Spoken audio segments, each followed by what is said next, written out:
There has been a lot of activity in the Giga Berlin today, Saturday.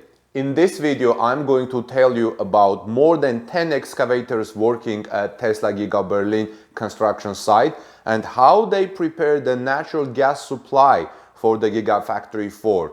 I will also show you the main entrance, how trains get there, the train station, and some suspicious signs about the wastewater management. As you can see, we're going to talk about things that we have not talked about in the past weeks. This is a sign that the work is moving forward. Hello everyone, this is Armen Harayan from torquenews.com.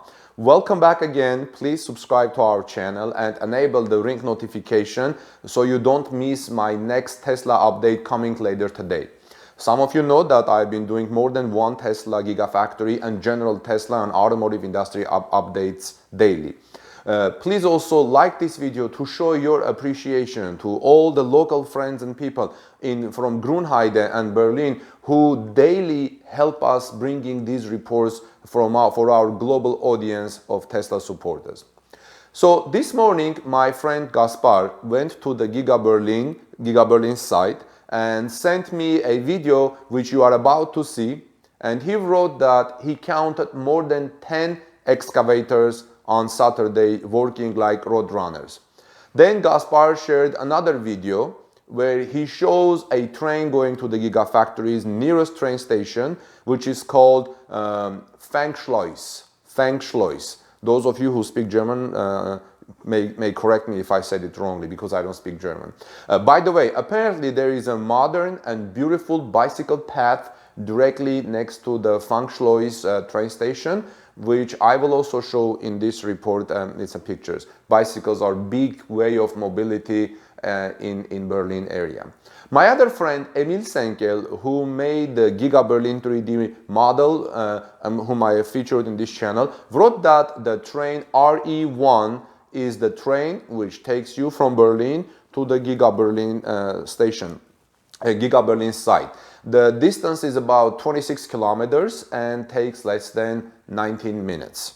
Jürgen, who also sent a nice drone video this morning, which I've already posted on this channel and you can watch, went to the Gigafactory's construction site and told us interesting things. He wrote, quote, "Preparations are being made for the supply of natural gas," unquote. There are some no smoking signs on the west side of the Autobahn highway. He also said that, quote, "Preparations are also being made for the power supply of the natural gas branch." You are about to see a video footage and images regarding the Giga Berlin gas supply preparations. Then there was another interesting thing. Jürgen noted found actually in the forest some very strange signs and markings in the middle of the forest surrounding the Gigafactory, Giga Berlin area. He found some mysterious markings directly opposite the wastewater treatment. These signs and markings are directly opposite of wastewater treatment. That looks like signs for the future wastewater running direction. He wrote, "Maybe the wastewater is running in the direction of the next village. This is what we have to research." So once this research is done, we will bring it to you. I don't know why would Tesla's wastewater run in the direction of the next village, residential area. Maybe there is a management facility there, water management facility. If you guys know anything about this, please let us know in the comments below, and we will talk about that in our future reports. Now let's watch these videos, these photo materials, and please subscribe to our channel to stay in touch, and please like this video to show your appreciation of the people I mentioned in this report. Thanks for watching and keep watching. We'll see you in the next video.